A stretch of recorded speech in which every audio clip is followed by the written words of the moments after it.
अरे जनाची नाही पण मनाची तरी लाज बाळगा. नाना पटोले आणि रडत राऊत कुठलीही प्रतिक्रिया देण्याआधी किमान जरा चौकशी तरी करा. 3 लेकरं सर्पदंशामुळे दगावली.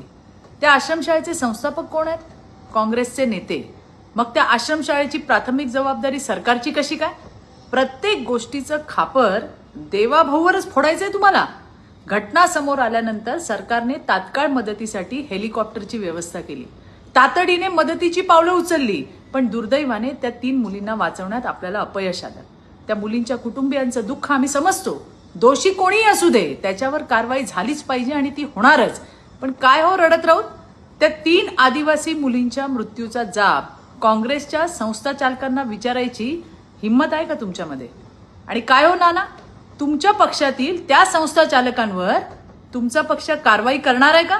की रडत राऊतांसोबत साप पकडून मुख्यमंत्र्यांच्या बंगल्यात सोडवण्यासाठी सुपारी देणार आहात? राजकारण करण्याआधी वस्तुस्थिती तपासा.